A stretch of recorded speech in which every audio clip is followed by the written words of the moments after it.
Hold Real on. quick, Hold on. I just want to. Yeah, go ahead. Go ahead. No, you go ahead. Go ahead. So check this out.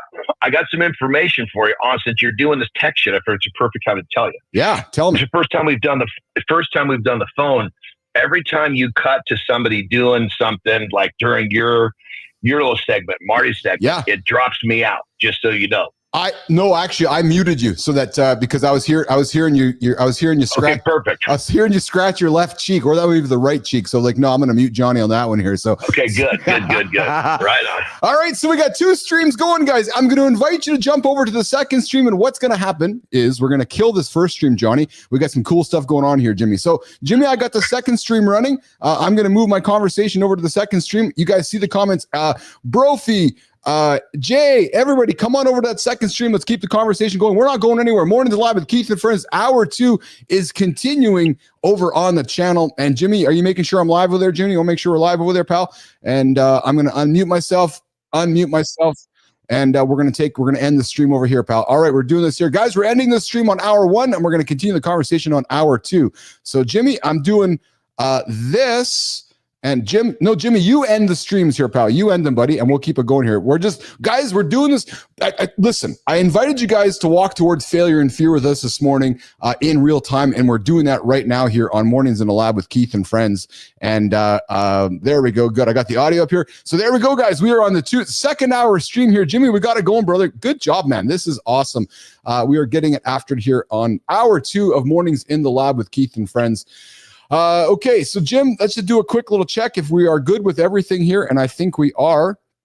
So I'm going to get rid of this one here, and we're going to bring this one over here, and we're going to do that right here like that, and we are going to do this right here like this, and we're going to do that like that over there. All right, guys, let's just keep it rocking and rolling here. Let's get some tunes up for you guys. Listen. 431-300-3005, the live Mornings in the Live text line. I invite you guys to come on and join the live conversation, getting after it here in the lab. Jim, how does the audio sound, pal?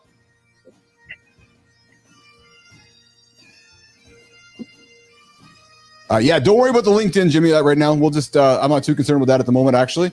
Let's just keep this rocking and rolling over here. I just got to exit this over here. And you guys are seeing all this stuff happen in real time as we reset. So you guys all want to know why? I'm going to tell you all why. Because we are about to launch hour 3 of the experience coming up here in days on mornings.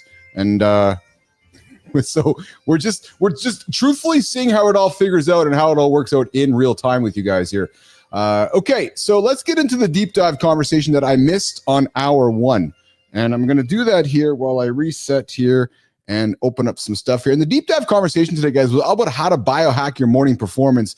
Jimmy, am I good on the audio on both sides there, pal? Because I'm just still doing this on the fly here, pal. How to biohack your morning for peak mental performance after 40. Guys, one of the things we want to talk about here today is morning and I know biohack, but how to biohack your morning routine for peak mental performance. Johnny, when you hear the word biohack and peak mental performance, I kick this conversation off for me while I just keep my tech set up here. When you hear biohacking morning routine, what stands out for you, brother?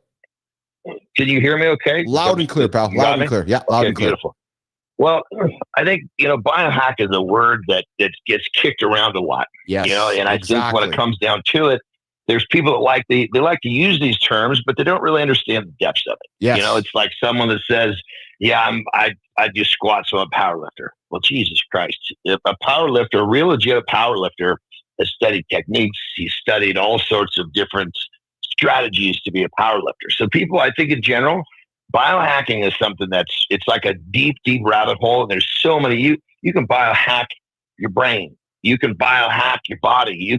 There's so many things and ways to biohack, because really what it comes down to is it's a term that's just basically allowing you to, I guess I like to connect it to it's just self-improvement. How are you choosing to use this term? What part of you are you hacking to improve, so to speak. I agree with you. And where I wanted to keep it simple, Johnny, for the conversation, because I agree. I find sometimes the world leans into, good morning, Danny. I see you there in the comments. Danny, number 12. Welcome to Mornings in the Lab with Keith and Friends. You got Johnny on the hotline, 431-300-3005. The only morning show to help you guys get your ass out of bed every single day. We're talking morning biohacking routines. And then, guys, we're going to get into a conversation in a few moments about, are we making our men soft the way they were parenting sons in today's day and age? Johnny, but when I think about biohacking, good morning, Chase. I see you there in the comments. Welcome to Mornings in the Lab with Keith and Friends, the only morning show to help you guys get your ass out of bed. Johnny, when I think about biohacking, I think about some of the simple things. Like maybe it's prioritizing morning routines. Maybe it's starting with movement. Maybe it's just hydrating. So you take those three things, and the world, and hold on, buddy, and the world, makes things complicated. And I know you have taught me, and we're leaning into simplicity. So I want to rewire the thought process around biohacking, which is go chase sun, go chase movement, go chase hydration. 1, 2, 3, boom. Listen. If using the term biohacking allows you to do the shit you just did, then fucking use the term. Yeah. Jesus Christ. Fuck. Yes. I mean, what it comes down to is, I think now that you say that, I would have to agree that I think the general public uses this term in a way of really just fucking kind of straightening themselves out. I would agree with you there, 100%, and I think that's But if you want to go deep onto it, you can literally get into different forms of PEDs and chemicals that will help you biohack. There's so many levels to this. Yes, you know what I mean. Like I do. This peptides are hitting the world by storm. And that's a perfect example right there. Look at what is it? I believe I'm having a brain fart. I believe Ozempic is a peptide. Oh, is that right? I didn't realize that. I don't know. I don't promote, something that, I don't promote something that goes against having a good lifestyle. When you give yourself some dose of this thing that makes you not want to eat, I think all you're doing is delaying your problems. But I believe that is a peptide. So that would be considered like a biohack, like not on a level of altering how you live your life. Right. So guys, when I threw this topic on the table this morning, it was as much to encourage all of you to get them chase the simple things, right? Chase the simple things like hydration, sunlight, and getting that good sleep. Chase, let me add one more thing though, brother. I use the word with my clients. I use the word biohack on just about every level, because are we talking about biohacking your brain with reprogramming your mindsets? Are we talking about biohacking your day with different habits? Are we talking about literally biohacking your body with some form of TRT or a peptide that we like? If I send someone to a clinic, there's so many levels to this. Yeah. Hey guys, you're hanging out with Keith and John here on Mornings in the Lab with Keith and Friends. You're just joining us. Hour 1 was unforgettable from unexpected. Well, we didn't get into the Ozempic conversation. We'll get into that in a little bit here. And we talked with our friend Julie Furman, our matchmaking coach, who talked about some great fun stuff. Awesome. She was awesome. We got some cranking up some heat in hour 2. We're going to dive into Morning Loop Reloaded, tackling the provocative question, are we accidentally sabotaging our son's masculinity? It's a real talk you don't want to miss. And we got Jared Correia joining us on Morning Focus coming up in a few moments. Finally, Community Corner, we got Chelsea Burns joining us as well. But Johnny, I found an interesting conversation around that I wanted to have with you here this morning, and those that are tuning in this morning, that asks the question about this. Are we accidentally sabotaging our son's masculinity by the way that we are raising them? And what struck me is that, oh my God, but listen to this, right? Today's dads are more engaged, emotionally supportive, and hands-on than ever before. Yet, and here's what struck me, brother. Yet, despite these positive shifts, anxiety among boys is skyrocketing. Depression rates are hitting record highs. Resilience is waning. Could our best intentions actually, as we're working to raise emotionally intelligent, hold on, Johnny, raising emotionally intelligent sons. I'm just giggling with you. Yeah. I'm coming along with you. Just like, oh my God, let's keep going. This is amazing. And so here's the thing, right? Father involvement in childcare has increased 400% since 1965. Get this. Yet, boys' emotional expression has increased by 67% in the last decade. And here's what's concerning is that anxiety rates have increased since 2015. Modern fathers spend an average of 7.5 hours weekly on childcare activities versus 2.5 in the 60s and 70s. So I think of how I was raised and you were raised. My dad was leaning into the 2.5 hours per week, whereas fathers of today, 7.5 hours of today. Yet boys today have more anxiety than ever before. Johnny, thoughts on that, bro? Brother, I got one phrase that fucking sums up the last fucking 20 minutes of you going through all this bullshit. Yeah. Right? Yeah. One fucking phrase. Everybody gets a trophy. Why, yes. I mean, Jesus Christ. If you, as a father, you have to fucking teach your kid to take their fucking lumps, stand up like a fucking man, and try again. You fell, you failed. Shit happens. This is life. This is fucking Little League. Losing in Little League, is nothing compared to real life. But we're this idea that, you're going to feel bad if you didn't win. Well, that's part of fucking life. You have to learn to overcome the losses. Yes. And so, of course, anxiety's fucking sky high because these fucking kids are waiting for their fucking parents to come to the fucking rescue and give them a goddamn trophy. There's something certain to be said for a shift in society around giving everybody something, right? Just for showing up, right? So I don't think that there's, I think that for example, when I played Little League, at the end of the fucking season, the fucking best players got awards, but everybody got the fucking barbecue. You got a barbecue for participating. So everybody got something, but not everybody was the guy that the kid that hits the most home runs shouldn't be standing next to the little fucking guy who was, basically not even trying. But yet we do. Whether it was holding the same fucking piece of hardware. Yes. I listen, I hear it. And I truthfully, Johnny, Jimmy, I'm squeezing this conversation here this morning because I threw it on the agenda to talk about. I think it's one we want to come back with, though. It's certainly one we absolutely want to come back with. It's because it's a deep conversation. Let me sum this up. Yeah. I'm sorry. I know we're moving. We've got to move on from it. So I had girls. Yeah, I know you did. Right? Yes. And I told all my girls, I said, look, I need you to go out there and give it your best. I said, if you're taking a hard fall, if you're going down hard enough that the impact of you hitting the ground is going to change the trajectory of your life we are working so hard to create, I will break your fall. Other than that, you need to take your lumps. This is what teaches you how to be a successful human being.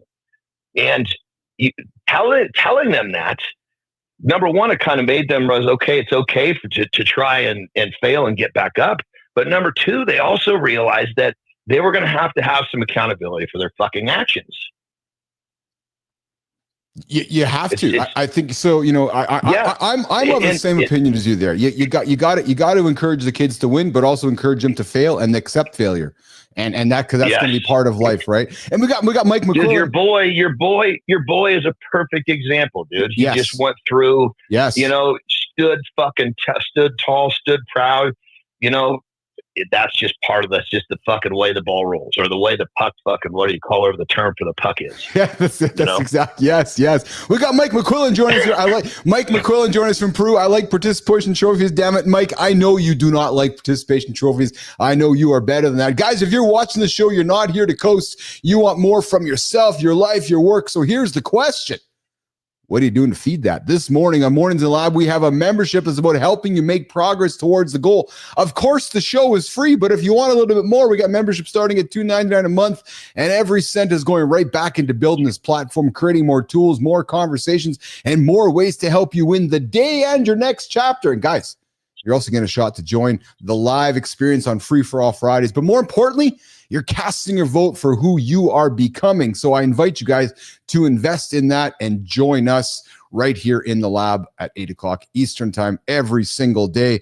Before we bring our guest, Jared Correia, in a couple moments here, we've been talking Ozempic here on the show here. Guys, Ozempic has become the miracle weight loss drug, Johnny, of choice for celebrities and everyday people alike. But male users are now coming forward with a shocking side effect.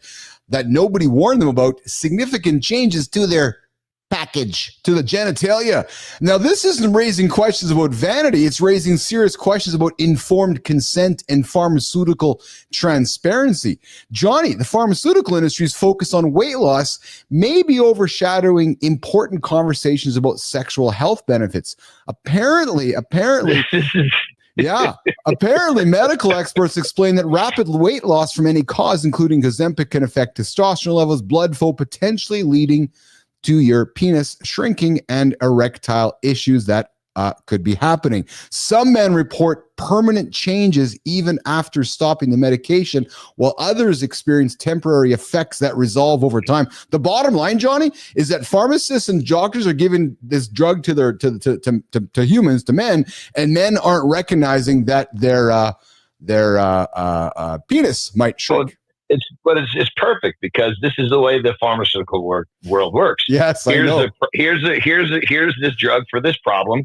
Now this drug's going to create another problem. So once you got the other problem, come get this one. Well, how many fucking men are going to go running for the new fucking pill to make their fucking nuts start hanging again? Every one of them. This is brilliant. It is, isn't it? Because that's just how it works, right? Yeah. But here's the thing. I can have some personal testimonies. I've never taken this drug before, of course. Yeah. But in a bodybuilding competition, that last 4 weeks, man, you're way under your requirements. Yes. Because it's what you have to do to yourself in the last handful of weeks. And let me tell you, the stuff, it doesn't resemble what it did before the whole fucking process. You know, your shit keep in mind, it's blood. Well, your blood, when you're not eating, your blood is not rich. It's not full. Volume of your blood is down. Well, your fucking shaft gets filled with that. So are you wondering why your stuff looks different when you've taken away some of the volume of what fills it up and makes it look like you got a pair? Wise advice from John Anderson this morning on Mornings. I mean, I got to tell you, here's a better way to do it. Yeah. The last couple of fucking weeks before, when you're that really hard cut, right? It looks like you just got out of a fucking freezing cold pool all the time. We got Jared Correia hanging out in the green room, Johnny, waiting for us here. And what have I told you guys? That today's guest coming up in a couple minutes lost his first layer of skin, Johnny. First layer at age 6. Got held back in kindergarten, still managed to become the go-to guru for law firm growth while secretly hoarding Rolos and crying over Red Sox games. Stick around. This is about to get legally serious in a couple moments with Jared Correia.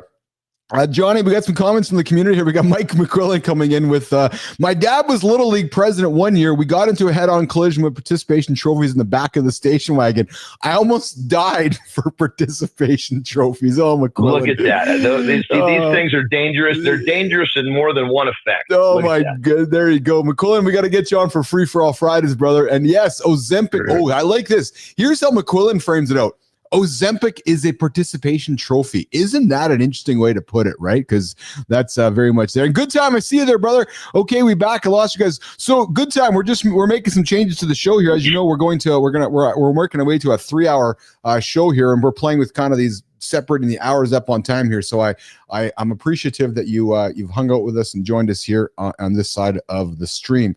All right, Johnny, let's do this. Let's bring in our guy. Let's bring in our next guest here, Jimmy. We've got Jared Correia, CEO of Red Cave Law Firm, who's the Red Cave Law Firm Consulting, co-founder of Gideon Software, and a guy who's somehow managed to turn legal consulting into an art form while maintaining an unhealthy obsession with James Taylor. Well, I like James Taylor and Rolo's Candy. He's worked for thousands of law firms across the globe and hosts not one, Johnny, but 2 successful podcasts. Hold on, Jimmy, all these fucking guys in podcasts, man. Johnny, we got to get them over to the live side of the coin. We got to get them stepping into the fire of doing live conversations, just walking towards the failure. This podcast stuff, it's recorded, it's edited, it's made to be perfect. It's all AI shit. Come on, Correia, you're better than that, man. You're a lawyer. You got to get on stage live, brother. We're going to chat about law firm growth, AI adoption, why consultants aren't just expensive echo chambers, and how surviving childhood skin loss apparently prepared him for dealing with difficult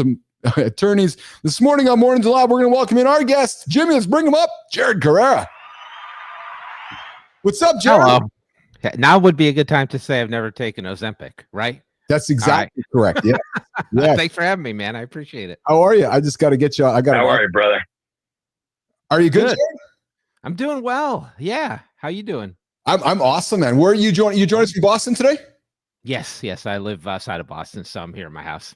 Nicely done. Nice. So you're hearing us have some giggles about Ozempic and actually, let me ask you a question. Are you a father? Yes. Boys or girls? One boy, one girl. Are we raising boys that are losing masculinity because we're spending too much time on emotional intelligence and emotional and development? Like, have we swung the bat too far, Jared, on the way we're raising boys and we're losing masculinity with the next generation of men? Jared.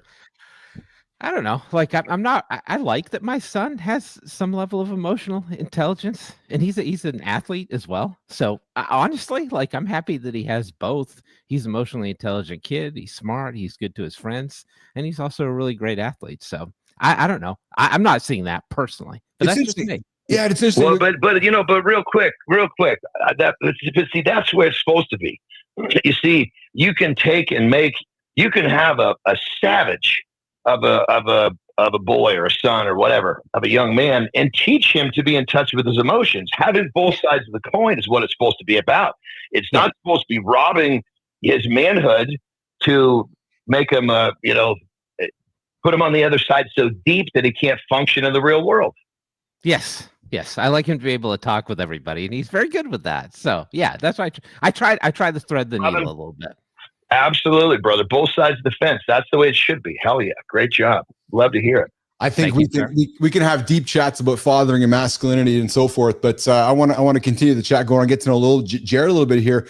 Jared, you say that consultants get accused of just repeating clients' ideas back to them in a slightly different way. I love that. When I saw your posts and I saw your content, I'm like, this guy's drinking my coffee, man, because I think it feels very similar that way. What's the most hilariously wrong assumption a law firm has made about what you do? Oh yeah, I mean, I think that's number one, which is why I said it. I think everybody thinks that consultants are like just affirming what they have to say. Yes. But my whole thing is like I'm trying to challenge people to do different things, to get them out of their comfort zone, to think about their business in a different way. I try to do that every day, every single conversation I have with people, and it's not easy.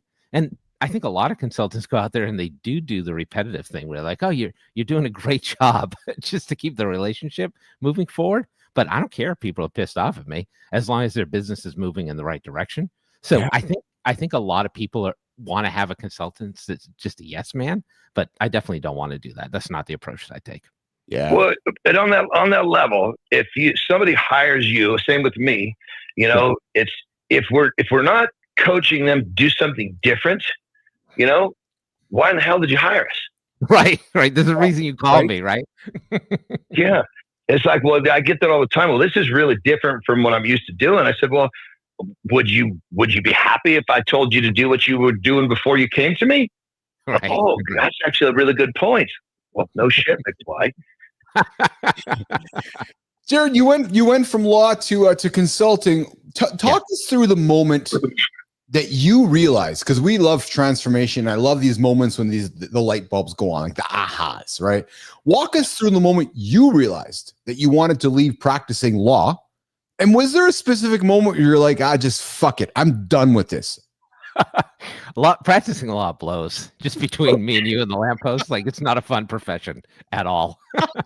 I was so when I was in law school, I went to the career development. All you lawyers out there done. Jared just gave you your future. Practicing law. It's fucking terrible. You're good to leave the profession. It's okay. And if you're thinking about going to law school, don't do it. So when I was in law school, I went to the career development office and I was like, hey, I think I want to do consulting because I'm into business management. I don't think I want to practice law. Yeah. And they were like, please get a real job. And I was like, oh, that's interesting. I guess I'm fucked. Here's an interesting question. Do most lawyers become a lawyer because it's what they aspire to do, or was that something that was programmed into them? Yes. Oh, no way. Like, most lawyers don't want to. Like, honestly, who wants to be a lawyer? Like, for me, it's one of the most boring professions ever because... Dude, I come from a family of lawyers. Johnny, I think... All right, so yeah. Johnny, I think every Gen Xer, Johnny, I think every Gen X lawyer is only a lawyer because their parents wanted them to be a lawyer. Yeah. Dude, same thing I'm with a lot of telling you, doctors. every 3 generations back, there's lawyers, in my family. I think the thing is, like, the big problem I have with law is like everything's precedential. You have Yes. to find a court case to do anything. And the reason why I ended up leaving law was because I wanted to be more creative. I wanted to build a business on my own and just do things that I didn't have to rely on what other people have done previously to build. So there was a lot more creative freedom running a consulting business, a software company, than there was being a lawyer. That's why I left. That was the motive for me. Well, I'm sure your law, the background as a lawyer is really helpful for you in everything you do. So it wasn't a waste by any means. No, I'm not sad that I went to law school. Or indirectly, so to speak, Yeah. I mean, you pick up critical thinking skills. You can write. You can advocate. Those are all good things. But there's a bunch of lawyers I know who quit law and do something else, and they're really successful. One of my uncles basically went into real estate. He just kind of acted as he knew the laws, so it was allowed him to just crush what he did in real estate. Yeah, absolutely. I've seen a lot of lawyers do similar things. Hanging out with Jared Correia. He's the CEO of Red Cave Law Firm Consulting, all the way from Boston, Massachusetts, and co-founder of Gideon Software, who's transformed from a practicing attorney into one of the legal industry's most recognized business management consultants.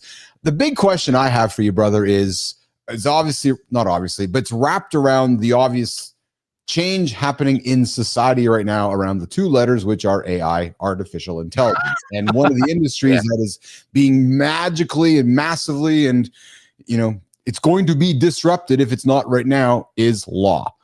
AI is exploding in the law industry right now. What is one AI trend that excites you, Jared? And what's one that makes you want to hide under a desk? Well, can we start with the latter first? Yeah. The one that makes me want to hide under a desk is the inevitable AI takeover. Yeah. When they realize that we're all kind of fucked up and they want to kill all of us, like every movie you've ever seen, including the Terminator, that's potentially the end point here, which scares the shit out of me, frankly. Yeah. So I guess we got a nice, like maybe 10, 20-year window before that happens. So in the interim, the stuff that I'm most excited about right now is these custom GPTs that have come out now, the AI agents, which is like next level. Like right now, people are using like generative AI tools. They're having conversations back and forth, and they think that's fucking amazing. But the next level is those AI tools doing that stuff themselves, running entire processes, building and launching marketing campaigns for businesses like law firms. That's really the next level for me. And then like we put that in the robot. Now you got robot paralegals, you got robot attorneys. That's going to be next level, and that's coming sooner than people think. Jared, I have an assumption here that there's a certain sense of there's a certain level of ego in the law industry. No, and my perception is, these AI aren't going to take my job. No, they're not gonna. What are you talking about? These things are, and the law industry is slow moving. It's based in history. It's based in what you said, precedent. But yet this technology is moving fucking fast. So how is the speed of the technology overcoming the ego of the industry? Yeah, every lawyer I talk to is like, "Oh, AI is never going to take my job." I know. I've had some of the same conversations, and I'm like, "You guys have no clue," which is nuts to me. So I think there is a little bit more of a healthy fear for lawyers about AI than any other prior technology, like cloud technology and that kind of thing. So really? They're actually trying to experiment with it, which I think is a good thing. And I think the speed of the technology is such that like lawyers are a little bit overwhelmed. So like, I could have an AI do 80% of what a paralegal would do for me. Yes. 30% of what an associate attorney would do for me. Yes. It's so simple to use that they have those realizations relatively quickly. So I think the adoption rates are actually picking up, which is a good thing. They're picking up far faster than prior technology options have. So I think, I think you're right. It's like the pace of the technology that's sort of overwhelming them a bit and forcing them to change, especially in larger firms. And we got good time coming up. My kids showed me a video yesterday about the AI takeover 2027 on YouTube. I think what struck me was a recent interview that only got 2 years. What struck me was a recent interview by the CEO of Anthropic, who sat down with Anderson Cooper and the gang at CNN, was talking about. And when the CEO of one of the big tech players in the industry says to the world, I'm as surprised as all of you as how fast things are moving. It's got to make you put your ears up, Because Oh, when yeah. the person in the middle of it all is saying, oh, it's actually going faster than we thought. That's when you're like, oh, okay. Because if he's saying that, the person who's not paying attention has no effing clue. So then let me ask you this, Jared. What is one piece of advice that you'd give to a lawyer who's terrified of technology, but knows that they need to modernize? I'm going to perhaps try to answer it for you. Is it as simple as saying, try it, do it, use it, or lose it? Or is there something else that you'd offer somebody, Jared? It's funny you mentioned that CNN thing. Like, people are like, oh my God, the technology that teaches itself to think is moving faster than we thought it would. This is Right? seems Like, an isn't obvious it kind thing of a dull to moment? me. Like, come on, that's what it does. In Hold on. Let's just hang on that, right? That's smarter than us. Of Right. course, it's moving faster than us. Right. It's like I tell people this all the time. It's like a robot version of a human that can sit in the library and read every single book that's ever been written instantaneously. Like, how's it not Yes. going to be smarter than you? Yes. Lawyers trying technology. I mean, you're right. They got to get into it. But what I tell people is, like, you want to get a sense of the marketplace before you adopt or use any technology. So everybody I talk to, I'm like, okay, you want to try this category of software. You want to try a generative AI. Test 3 of them out. Demo them. See how it works. And use the product. Like, a lot of lawyers, the problem with lawyers is they want everybody to do things for them. Like, they're happiest when they can pass off responsibility, but you actually have to go in and test this stuff yourself. Like, I only try to work with people who are intellectually curious, and that's a big thing for me. Yeah, we've got Jared Correia, CEO of Red Cave Law Firm Consulting, co-founder of Gideon Software, and a guy who somehow managed to turn legal consulting into an art form while maintaining an unhealthy obsession with James Taylor and Rolo's candy. We've got Chelsea Burns waiting for us patiently in the green room. Jared, I got to ask the question, Johnny, of Jared here about the unhealthy obsession with Rolos, Jared, before we get to some quick hits with you, brother. What's with the Rolos, man? I just love caramel to an unhealthy degree, and I try to avoid it as much as possible. I do too. I do too. God. The problem is that I'm a crack addict. You can't give me a little bit and expect I'm going to stop. That's what I want to ask Jared, because I like Rolos too, Jared. But how the hell do you have one Rolo? Like, and then before that, how do you just have one pack of Rolos? So to Johnny's point, yeah, we were saying one. I said one. Why did you not say pack after one? Yeah, Jesus Christ. That's the problem. Johnny, I so don't. I didn't even start. Why even start, Jared? Yeah. Well, the problem is I had I made that part of my pitch to people, and that was in my bio for conferences and stuff like that. Oh, there you go. So now I have people bringing me like packages of Rolos, sending me boxes of Rolos. So that is my issue. Yeah, if I won, I meant Well, one pack. that means that people are going to start bringing me, basically pocket meat. Are going to start showing up with a Ziploc sag with a burger in it. For me, then this is perfect. Dude, we got pocket meat for sale in the morning store coming up. Good time. The morning store, official pocket meat from John Anderson on Mornings in the Lab with Keith and friends. We got Chelsea Burns joining us in a couple moments. Yeah, Jared, if you don't know pocket meat, so Johnny's a big fan of pocket meat. We always got to have our protein handy. So when the next time you meet Johnny, you go walk up to him, you might find a bag of meat in his pocket. And Johnny keeps it a nice temperature. See, brother Jared, if I give you a hug, you might say, "Are you happy to see me? Is there a burger in your pocket?" Apparently I'm missing out. I gotta carry meat with me. Jared Correia and Keith Plus, John Anderson, Mornings Lab with Keith and friends. Jared, I got some rapid fire for you, brother. The first thing in the morning, water, coffee, or tea? Iced tea, unsweetened iced tea. Oh, worst fashion advice you've made as an adult. I'm sorry, worst fashion choice you've made as an adult. I'm making it right now. No, I'm just kidding. I wear shorts 365 days out of the year. Dude, you know your ass is naked on that chair down there. Don't even fucking. I'm not wearing pants. Exactly. I know your ass cheeks just right sitting there, just hanging out there on the chair. I know they are. And Chelsea, I see you laughing. Chelsea, I know your naked ass is sitting there too. Don't deny it, Chelsea. Don't deny it. I know it is. Right. Jared, if you could eat only one candy for the rest of your life, would it actually be Rolos? Oh, hell yeah. Yeah. Oh. Just sleeves of Rolos all the way. Beatles, Rolling Stones, or of course the inevitable James Taylor. Oh, James Taylor. Of course. Favorite singer of all time. Listen to the back catalog, people. All his shit is great. I love James Taylor too, brother. I get you on that one Yeah. too. Most embarrassing autocorrect fail in a professional email. I mean, I'm sure I've autocorrected words to dick multiple times before. I've also signed off emails as love to clients numerous times.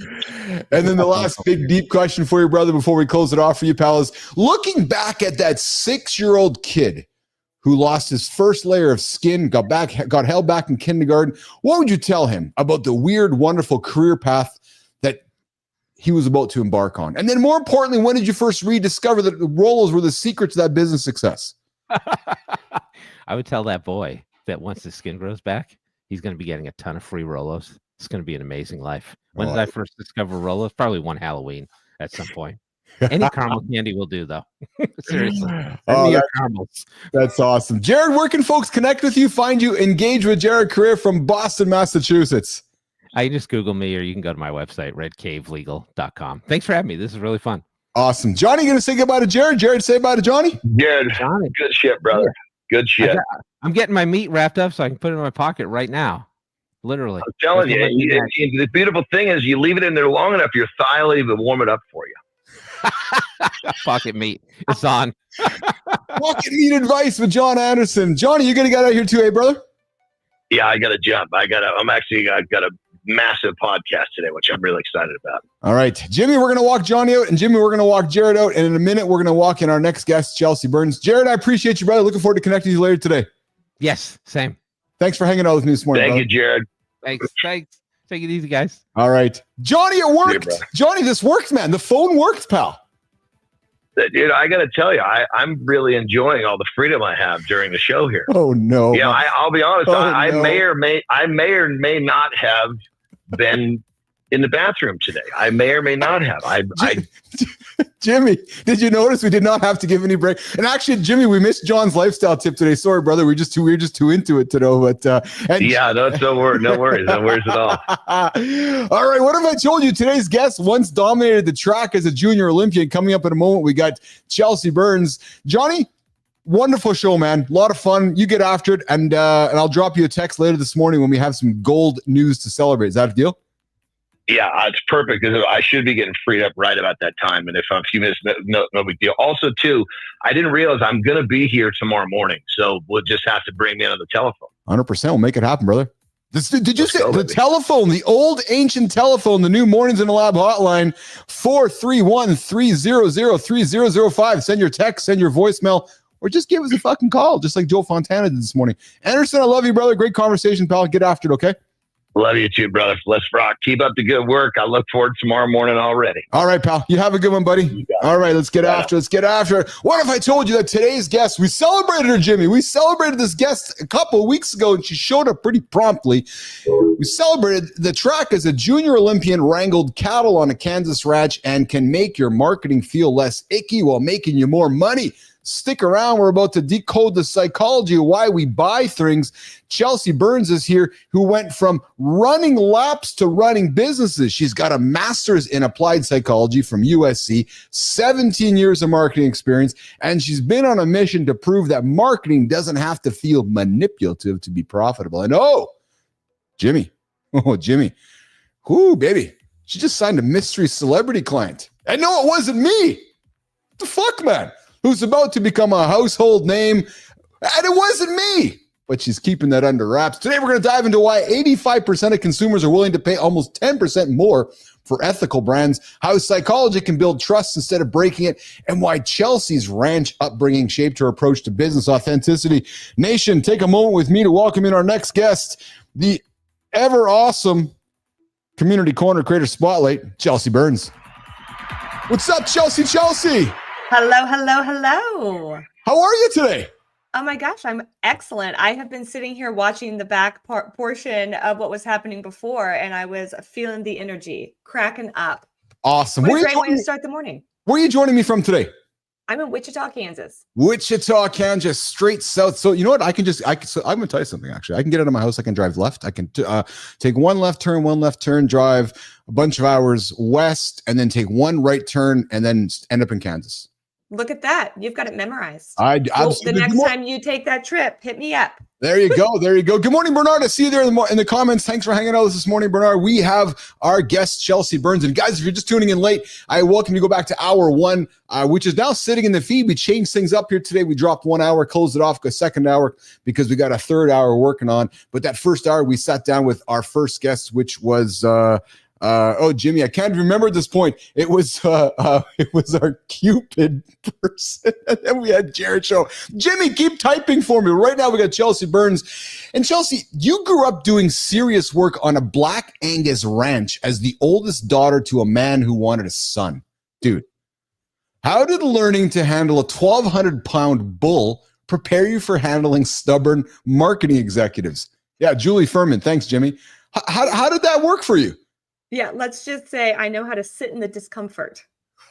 As Johnny would say, you know how to sit in the shit, don't you? 100%. Absolutely. It was my job to guard the 6-foot round bale while he cut off the baling twine. And like 3 Black Angus bulls are hungry. And I don't know, 12. Yes. That is awesome. That is absolutely awesome. So you this is what also struck me too when I saw some notes about you. I was putting the show together today. But Julie, you're from the one-room schoolhouse graduate. Oh yeah. Which it's not even standing anymore. I drove by not that long ago and they tore it down. Yeah. Get this, nation. 6 kids max in your grade at one-room schoolhouse to a LinkedIn top 1% creator. Like, that's quite the journey. Like, what would you tell your 12-year-old self when you sit back now and look at yourself sitting in that one-room schoolhouse? What do you reflect upon? Oh man, you're gonna fucking do it. Yeah, it's gonna happen. I've told many people. I've not told them live anywhere, but I've told people. I knew from the very beginning, like, there's a purpose. There's something here. There's a reason I exist.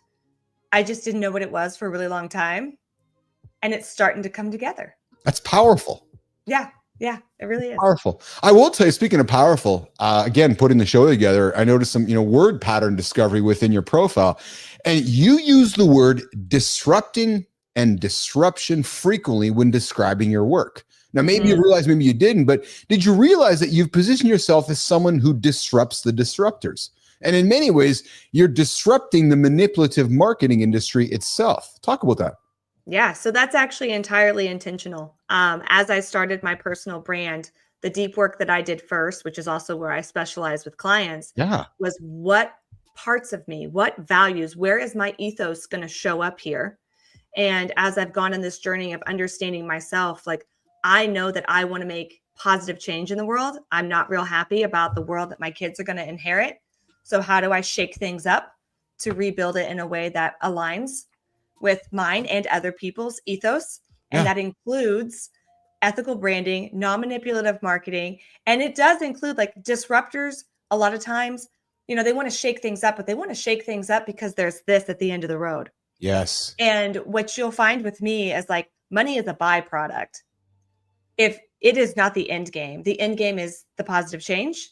The money will come as a result of that. And so I think can kind of debunk some of that headspace, especially with people who are like, oh, I'm an industry expert. I'm this, I'm that.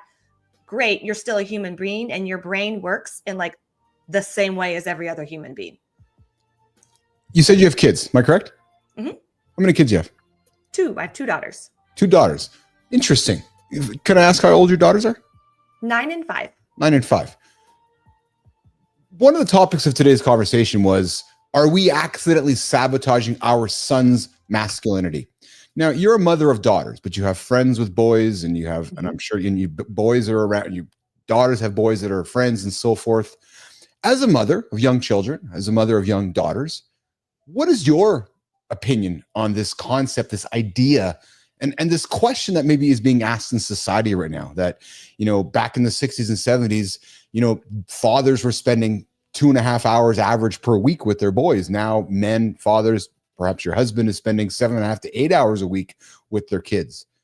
Do you think that us parents are sabotaging the masculinity of boys as we're raising them in 2025? Chelsea.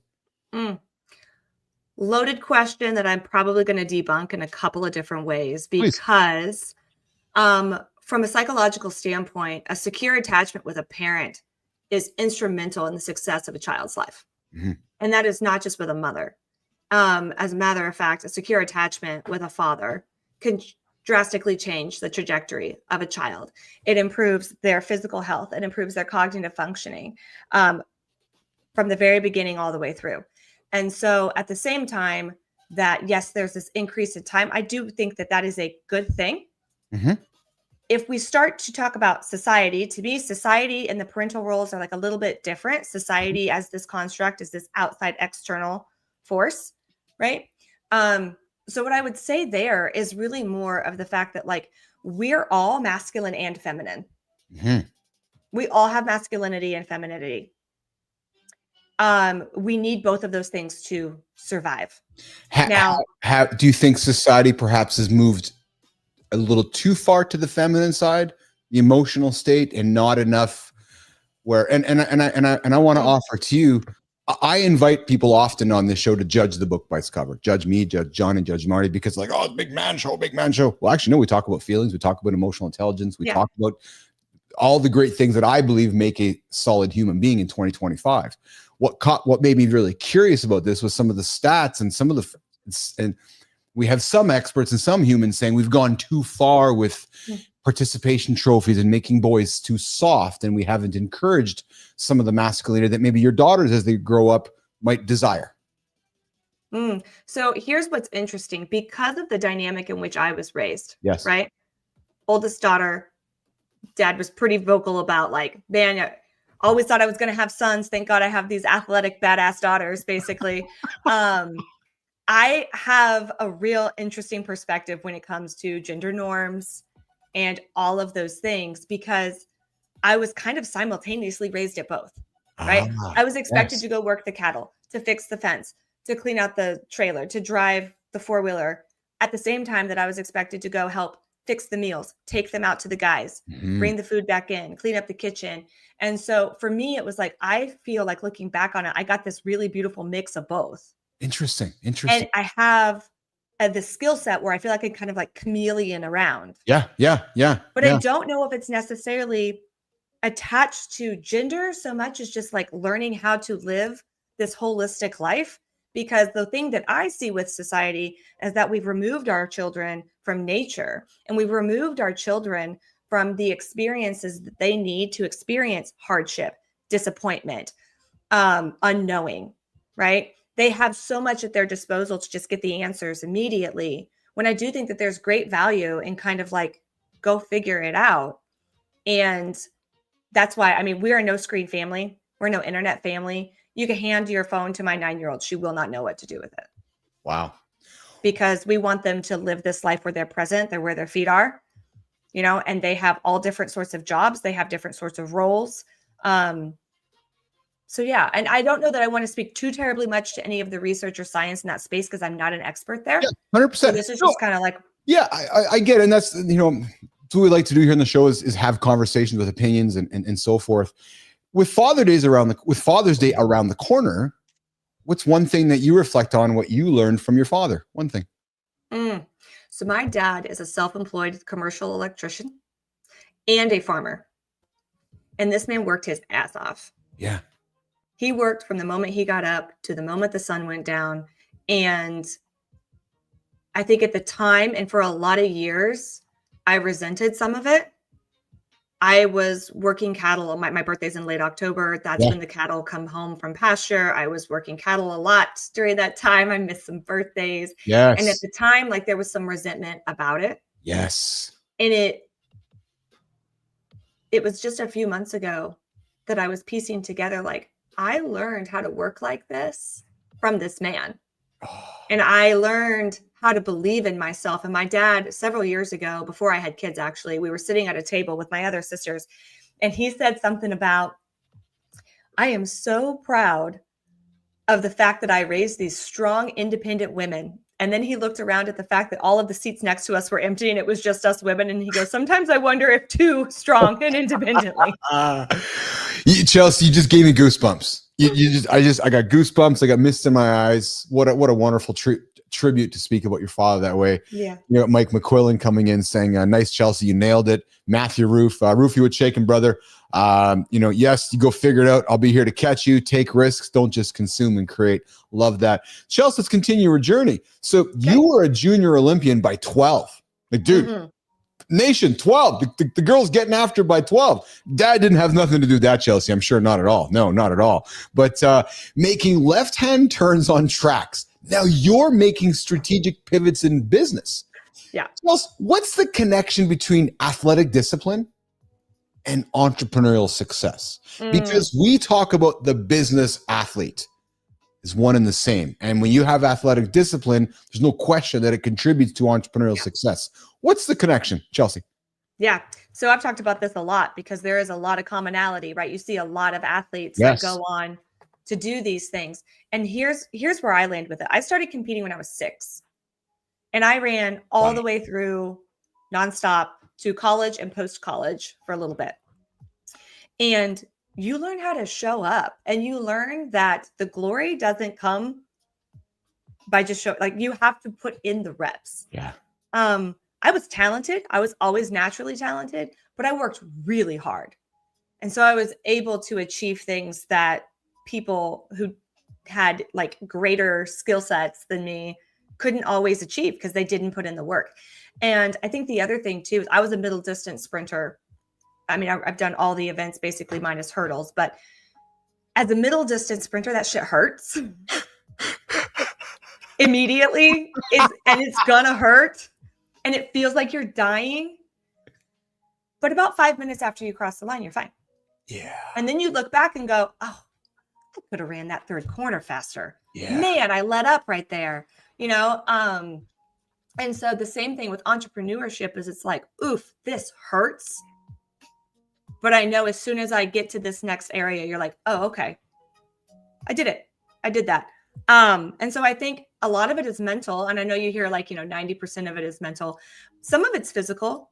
I mean, I have the endurance to get up every day and get on my computer. I don't take a break. I take breaks for my kids, but when I have a goal, I get after it. And there's this really cool saying from Bill Bowerman, who helped, I think he created or maybe helped create Nike.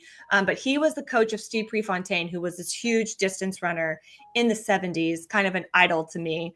And he has this quote where he's like, look, hay's in the barn.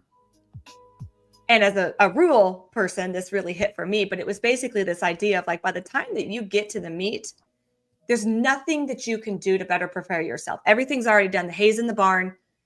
It doesn't matter. If you didn't do the training before, it doesn't matter what you're going to do here. And so that's kind of my mentality is how do I get to the point where the hay's in the barn? How do I get to the point where the hay's in the barn? I often say to somebody who is like, I want to go into business. I'm like, why don't you go run a marathon or climb a mountain first? Go teach yourself about endurance. Yeah. Go sit. Hey, Chelsea, here's Dad talking. Hey, Chelsea, go sit and watch the cattle for 6 hours. Really? What do I got to do? Just watch the cattle. Right, because then it's in your head, right, Chelsea? Right, because when you're 30 and when you become a parent and become a business owner, and you're busting your ass to build that presentation or await the word from the client you're trying to pitch, that's all endurance. That's all in your head. Exactly. Nothing to do with the 5 minutes where it's hurting because that 5 minutes is going to be done, right? So it's Fit presenter coming in with every marathoner gets a medal. Are they soft too? Interesting question, Fit. Interesting question, Mike. What was it again? Every marathoner gets a medal. Every marathoner gets a medal. Are they soft too? Because we were talking about, right, is society accidentally making, sabotaging young men, right? And we talk about, when people marathon, they do get marathons, right? And are we encouraging softness with that? It's an interesting, provocative question. But here's my question. Have you ran a marathon? I've climbed mountains. I have not ran a marathon. Right. I haven't ran a marathon.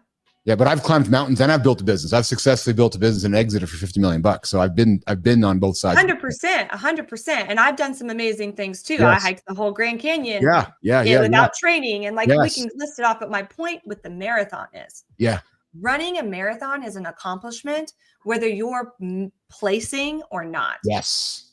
And very few people actually do the work to accomplish those things. When you look statistically, it's the drop off, like if you can consistently run for X whatever days, the drop off and how many people stick with it. So to me, no, you're not soft. We're not making people soft by telling them you did a really fucking good job.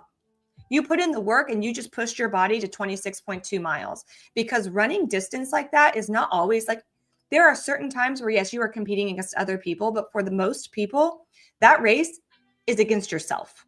Yeah. Mike McQuillan ran my first marathon on 8 hours notice. That's getting after, Mike. You know, Mike, you know why I love you, brother? You know why you succeeded at that? Because you get after it every single day.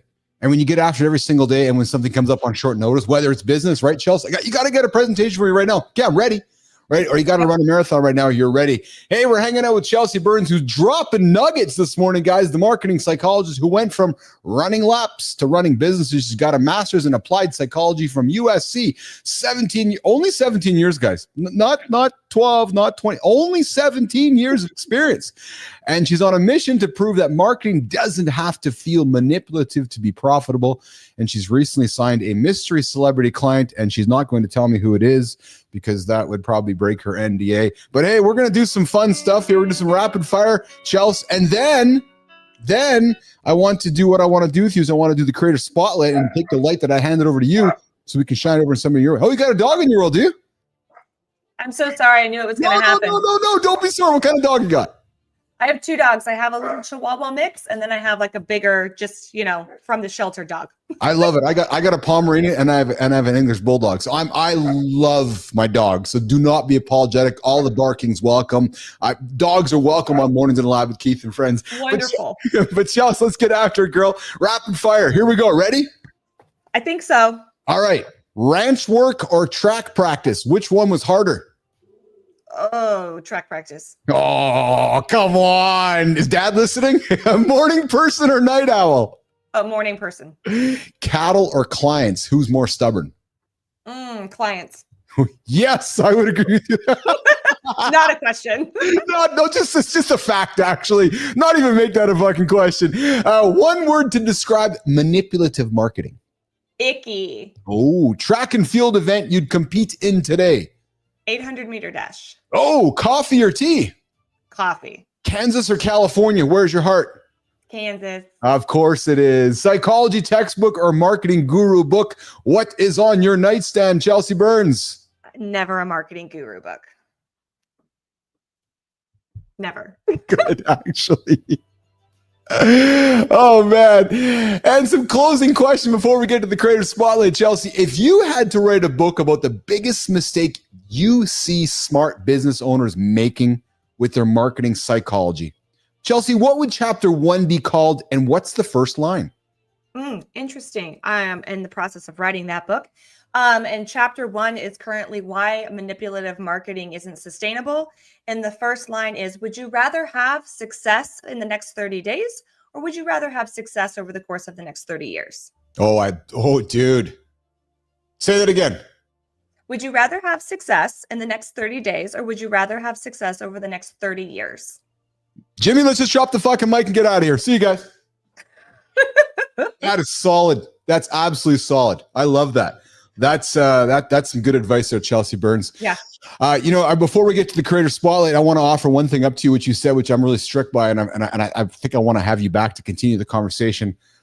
I'm really inspired by your no internet, no connectivity with the kids and the lifestyle you're teaching your children and so forth.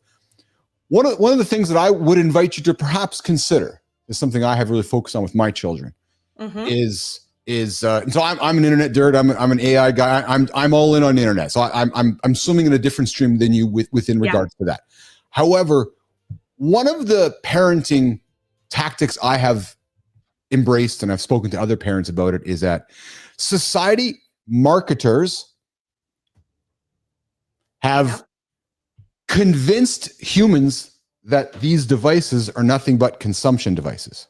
When in reality, I encourage my kids, if you're going to use an hour of consumption, I want to see an hour of creation. Yeah. Right. Yep. So I've really encouraged my kids to use these devices as much as a creation device and less as a consumption device, so that they can be prepared for what's coming in the future. And that's not set up with any judgment. It's just more so because sometimes when I say this to parents, they're like, oh, I never even thought about that. I'm like, yeah, Because marketing's done a really good job convincing us that we can just consume, when in reality, you as being a 1% LinkedIn marketer, networker, somebody has to consume the content that you're creating. Mm-hmm. Yeah. Yep. My daughter recently launched her first business. Yes. And how old is she? 9? 9? She's 9. So did my daughter. That's awesome. Tell me more. Yeah. So she sees homeless people on the side of the street and she wants to be able to give them more. So we talked about donating to the local program. And so she was like, how do I get more money? Because she gets an allowance for all the things she does, but it's not much. So she decided that she's really good at making beaded bracelets. Wow. She likes to read people's energy. So she started a bracelet making business called Vibe Beads. And part of her proceeds goes to the local homeless shelter. But as part of that, she goes, Mom, can I make a sign for the front yard? And we live in a quiet neighborhood, cul-de-sac. And I said, I'll do you one better. It's time to start using the internet. Dude, that is awesome. So she's getting there. That's awesome. Chelsea Burns hanging out with me from Kansas this morning. You guys know that sound effect. We're moving over here to the creator spotlight. She didn't want to build she didn't want to build a brand. No. She wanted to build a saloon. What are we, fucking 1920s, Jimmy? The kind where stories flow, wisdom bites, and nobody has to pretend to be a thought leader to get heard. Because sometimes the most powerful marketing doesn't look like marketing at all. Now, this person we're celebrating today is handing out shots of clarity, sass, and strategy, helping founders and creatives stop chasing perfect posts and start showing up with real presence. The kind that makes your audience feel like you wrote it just for them. This creator has got over a decade of experience in digital marketing, design, and storytelling. She's the mind behind the Story Saloon. It's trademarked, where the main character energy meets message strategy. Now, she doesn't just clean up your copy, she helps you unlock the version of you that's been trying to speak. This morning, nation, we are excited to celebrate Jimmy, not yet. No, not yet, baby. The marketing bandita, helping leaders turn personal truths into public resonance without losing their voice in the process. This morning, we are excited to celebrate. I'm getting my buttons ready.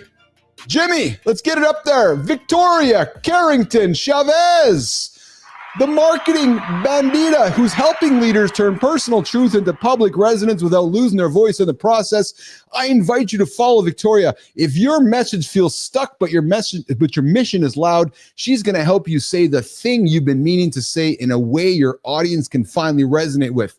Chelsea Burns, we celebrated you. I invited you here to pay it forward. Let's hear it. Why did you choose Victoria for today's Mornings in a Lab Creator Spotlight? Chelsea Burns. Oh my goodness. So Victoria's voice deserves to be amplified. What she is doing is really in alignment with everything that I believe as well. But I've had the opportunity of talking to her several times, and man, does she get it? She can read energy. She does so much more. She helps you show up as like the essence of who you are. And it's game changing. She's also a previous TEDx speaker who talks about like her identity and her race and being all the things at one time. And her story is just incredible. And she deserves to be amplified. Love it, love it, love it. We got Matthew Roof coming in with Love Victoria, flowers and tacos every day. Matthew Roof coming in with, I'm tearing up, man. Reminds me of my kids doing lemonade stands for breast cancer awareness, referring to some of the conversations we had earlier. Well, Chelsea, listen, I don't think you know this, but did you know that Victoria is the 5th person in an unbroken chain of nominations? Let me explain. Here's how it all started. We found Ryan Salestad as part of our Creator Spotlight. Thought the guy was a solid dude. Celebrated him. Yeah. He nominated Romina Massa. Roofy, you know Romina? Who nominated Lillian Santini? Who nominated you? And finally, you nominated Victoria. So Victoria, here's how this works. Mornings in the Lab and 4 other people are counting on you. Counting on you, Victoria. Continue paying it forward. Fuck, no pressure. Not at all. No pressure from me. No pressure from Chelsea. No pressure from Salestad or Romina or Jimmy or Lillian or anybody on my team. No pressure at all, Victoria. But here's how it works. Would love to have you on my show, just like we invited Chelsea. A couple weeks back, we invited Chelsea. We celebrated Chelsea, and she's like, I want to come to the show. And I'm thinking she's having a pretty good time.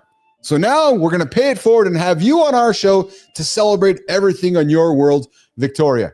Chelsea, invite her to the show. Victoria, come on. Come talk to the people. Keith, it's such a good time. There you go. Yes, I'm such a good time. We're going to tell Julie Furman, our Cupid's coach here, but don't say it too loud. My wife might be listening. She knows I'm a good time, but there we get after. Chelsea Burns hanging out with me this morning on Mornings in the Lab. We are celebrating you, Victoria, on this morning's Creator Spotlight on the Community Corner segment of Mornings in the Lab. Keith and friends. Chelsea, we're wrapping up, man. What a lot of fun to have you today. Did you have fun? I know. Yeah, this was a blast. This was absolute blast. How do you start every single morning? I agree with you. You absolutely should. Now, here's something. I'm going to extend an invite to you. Okay. And it's going to continue right now. So I got about 6 or 7 minutes to wrap up. And I'm going to do some more celebrating. And if you'd like to hang out with me to offer comments, you're more than welcome to. Or I can walk you out of the lab. It's entirely up to you. Before you do that, though, I do have a comment from somebody in the community. Bernard comes and says, do you homeschool? And he says, back to our conversation earlier, I semi-agree with Keith. The tools are there if they are seen as tools instead of toys. Yep. Let's talk about that quickly before we rock and roll. Yeah. So we are actually transitioning to year-round hybrid homeschooling. Good for you. Yeah. So we are doing that. And we are starting to incorporate more technology as we go. So my youngest just turned 5, and I have a hard and fast, absolutely no screens before 5. Okay. Because of the way that the brain is developing, and it can't actually consume. What it does is more detrimental than the educational components. But now that my youngest is 5, we are incorporating more technology into our approach from that educational and creator standpoint. Okay. Yeah. Awesome. There you go, Bernard. Hope that answers the question. Good on you, Chelsea. Listen, what do you got going on today? What's on your big agenda today? Oh my gosh. I have several client meetings today and work for my mysterious client. And how did you land the mysterious client, Miss Chelsea Burns? Relationships. Oh, you mean they work? They work. Yes. Do tell. Bernard's coming back with, if your child goes to public schools, screens are a part of it. So I'm glad you're bringing them home. Good on you. Yep. That was actually one of the major catalysts for bringing them home. Chelsea Burns, where can my nation, my audience, my community, the awesome community of Mornings in the Lab with Keith and friends, where can they find you, connect with you, engage with you, work with you, get some of the Kool-Aid you're serving up, Chelsea? Yeah, absolutely. So my favorite place to pop off is LinkedIn. So come join me there. Send me a request. Let me know you saw me on the show. And let's just schedule a time to talk. So speaking of relationships, I chat with people all the time. I take about 6 calls a week just to get to know people. So I would love to do that if you're watching this. Awesome. We'll do that, Chelsea. I look forward to staying connected with you in the community. And guys, we launched the brand new Mornings in the Lab hotline today, 431-300-3005. Text, voicemail, call us live, connect with us. And if you need to connect with Chelsea, you know how to find her. She's over on LinkedIn, a 1% creator. You can find her. She's connected with me. Guys, go connect with Chelsea Burns. Chelsea, I appreciate you. Thank you so much. This was a blast. It was a lot of fun. All right, Jim, let's walk her out of here. And we're going to wrap up with our community corner. Bernard, I see there. Children are not meant to sit 8 hours a day. They learn more on the farm. Yeah. Ask Chelsea. I think she'd agree with you there. All right, guys. I'm going to do this here. I'm going to change this to this. Yep. All right, hour 2. Moving into hour 3. We were supposed to be done 8 hours ago, Jimmy. I know. I can see the clock. Jim. Let's do it. Fellas, it's time for the community corner where we connect LinkedIn and Substack in the Mornings live with Keith and friends. Yes, I'm like a rapper. I can talk so fucking fast. Yeah. Rap God. I'm talk God. Conversation God. Yeah, there you go. Have you ever thought about this question? Are you measuring mornings by what you achieve or by who you become? I'll ask it again. Are you measuring your mornings by what you achieve or by who you become? Let's get into some real talk for a dose of morning motivation, starting over on Substack. Jimmy, what does success look like for me now? Yeah, not me. That's what Nick Huno asked himself, and the answer surprised him. It wasn't about money, more followers, or even more recognition. It was about waking up genuinely excited for the day ahead, not because of what he'd achieve, but because of who he gets to be. I invite you to think about this. Maybe the real return on investment is becoming more of ourselves every day. Maybe this is what personal development is actually all about. Guys, having metrics to measure where you are today versus yesterday is absolutely important. But if you're chasing numbers just because, stop. Stop. And ask yourself, next question. What does success look like for me? Ask it, you guys. Ask it. I invite you to ask it. All right, coming up, next one. Are you committed or are you just kind of interested? Staying on Substack, Jimmy, Dr. Julie Gerner brings the heat with another thought-provoking question. Are you living your stated commitments or just talking a good time? Are we talking about good time? We got you in the comment. We got you in the script here today, brother. This creator has worked with everyone from billionaires to engineers and beginners and top performers. All have one thing in common. One thing in common. Unfucking wavering commitment. No hedging. No sort of. No maybe. No one day. No someday. If your morning mindset is all about audacious goals, great. Great. Awesome. But if you limit your effort, you're going to get limited results. Think about that. If you limit your effort, you're going to get limited results. We may be your daily accountability partner, but we can't do the push-ups for you. We can't live your commitments. That is on you. So I ask you this, Mornings in the Lab Nation, to all my business athletes out there, what are you committed to right now? And what are you all in on? I know what I'm all in on. I'm all in on this fucking show.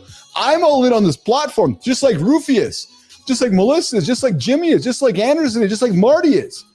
Yes. So what the hell are you in right now? Ask yourself. All right, Jim, let's keep it rolling, brother. Let's keep it rolling, brother. Let's move it over to LinkedIn. Your word. Your word. Your word is your reputation. I invite you not to gamble with it. And Michael Craigholm gets vulnerable, admitting that he fucked up recently. And here's what he learned from that experience. You got to push boundaries, but never gamble with your reputation. Because if you say you'll do something, you better fucking do it. If you say you'll be somewhere, show up on time and prepared. Michael even ties us back to being a dad and how he kept his promise to take his daughter out for steak. Whatever you do, you got to keep your word. That's how you build trust and momentum in business and at home. Such succinct, powerful, direct words of truth. All right, keeping it going here over on LinkedIn. Breaking the chains of emotional disconnection for men. Shining the light on men's mental health never gets old. We do it every single day here in the lab. Greg Heyer talks about how, for decades, men have been conditioned to disconnect emotionally. We'll beat this drum proudly until the entire world catches on, nation. But the idea that men shouldn't be in touch with their emotions, there's a should word, Jimmy, just shoulding around here, shooting. It's fucking frankly dangerous. Paralyzing men from speaking up and asking for help. That's why we invite men into the lab.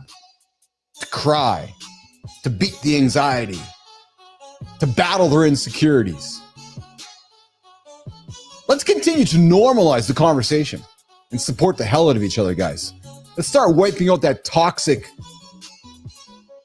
shit out the door. Let me bring this back to the question that I asked you guys at the beginning. Let me ask you this one. Are you measuring your mornings by your achievements or by the man you're becoming? Because guys, I want to ask you this. Think about that. If you want your story featured on the show, I invite you to follow us on Substack and LinkedIn and tag us in the post. Remember, your story could be the spark for someone else's transformation, and that's the power of community. And before we wrap it up, we're going to keep it going here with one last person to celebrate over on Substack. Jimmy, I see you. This guy lost his mom to cancer. Oh, baby. 2 weeks later, he lost his dog. Oh, baby. That kind of pain could shut someone down. Instead, he made a change. He quit smoking, laced up his shoes, and started running again. Not to escape, but to move forward. He wasn't chasing speed. He was chasing peace, and he found it on trails, in stories, and in the quiet middle of the pack. And this, nation, is where this creator shows up. For runners who don't win races, but fight to finish them. For people doing hard things without needing attention. He's coached ultra runners, built a podcast with nearly 100 episodes. He's led a company's marketing and sustainability efforts and now runs his own consulting firm, helping teams lead with purpose. Mornings, his name is Troy Meadows. And he's building something different on Substack. What's shaking Troy?